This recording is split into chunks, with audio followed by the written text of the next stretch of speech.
Warahmatullahi wabarakatuh. Perkenalkan, saya Siva Salsabila. Selamat pagi anak-anak, apa kabarnya pagi ini? Saya harap kalian senantiasa dalam keadaan sehat dan selalu bersemangat ya. Saya akan menyampaikan materi pelajaran SD kelas 5, tema 8, subtema 1, Manusia dan Lingkungan Pembelajaran 2. Namun sebelum kita mulai, marilah kita awali dengan pembacaan doa terlebih dahulu ya, agar senantiasa diberikan kesehatan dan kemudahan untuk memahami materi pelajaran yang akan disampaikan pagi ini. Apakah kalian sudah siap? Kali ini kita belajar tentang siklus air anak-anak. Silahkan menonton video ini ya.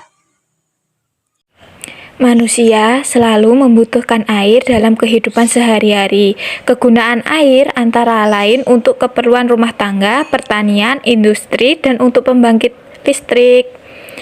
Air selalu tersedia di bumi karena air mengalami siklus air merupakan sirkulasi atau perputaran air secara terus-menerus dari bumi ke atmosfer lalu kembali ke bumi. Siklus air ini terjadi melalui proses penguapan, pengendapan, dan pengembunan. Perhatikan skema proses siklus air di atas berikut ini ya.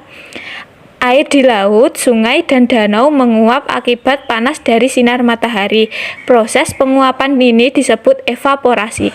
Tumbuhan juga mengeluarkan uap air ke udara ya. Uap air dari permukaan bumi naik dan berkumpul di udara. Lama-kelamaan udara tidak dapat lagi menampung air. Proses ini disebut presipitasi atau pengendapan. Ketika suhu udara turun, uap air akan berubah menjadi titik-titik air. Titik-titik air ini membentuk awan. Proses ini disebut kondensasi atau pengembunan. Titik-titik air di awan selanjutnya akan turun menjadi hujan. Air hujan akan turun di darat maupun di laut. Air hujan itu akan jatuh ke tanah atau perairan. Air hujan yang jatuh di tanah akan meresap menjadi air tanah. Selanjutnya air tanah akan keluar melalui mata air atau sumur. Air tanah juga akan merembes ke danau atau sungai. Air hujan yang jatuh ke perairan, misalnya sungai atau danau, akan menambah jumlah air di tempat tersebut. Selanjutnya, air sungai akan mengalir ke laut. Namun, sebagian air di sungai dapat menguap kembali. Air sungai yang menguap membentuk awan. Bersama dengan uap dan air laut dan tumbuhan, proses siklus air pun terulang lagi. Dari proses siklus air itu dapat disimpulkan bahwa sebenarnya jumlah air di bumi secara keseluruhan cenderung tetap hanya wujud dan tempatnya saja yang berubah. Anak-anak, sekarang saya akan menceritakan urutan gambar siklus air berikut ini ya. Air laut, sungai, dan juga air danau menguap akibat panas dari sinar matahari. Proses penguapan ini disebut evaporasi.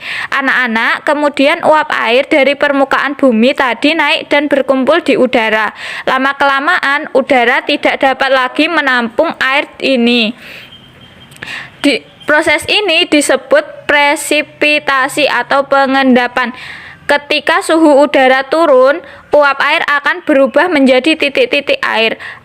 Titik-titik air ini membentuk awan. Proses ini disebut kondensasi atau pengembunan titik air di awan selanjutnya akan turun menjadi hujan.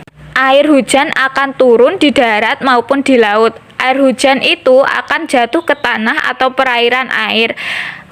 Air hujan yang jatuh ke tanah akan meresap menjadi air tanah. Selanjutnya akan keluar melalui tanah, air, atau sumur. Air tanah juga akan merembes ke danau atau sungai. Air hujan yang jatuh ke perairan, misalnya sungai atau danau, akan menambah jumlah air di tempat tersebut ya. Selanjutnya air sungai akan mengalir ke laut. Sebagian air di sungai akan membalik. Air sungai bentuk awan bersama dengan uap air, laut, dan tumbuhan. Proses siklus air ini pun terulang kembali, begitulah seterusnya. Penjelasan tentang siklus air pada materi pembelajaran hari ini. Terima kasih telah mengikuti pelajaran saya dengan baik. Sampai jumpa di pembelajaran berikutnya ya. Akhir kata dari saya, wassalamualaikum warahmatullahi wabarakatuh.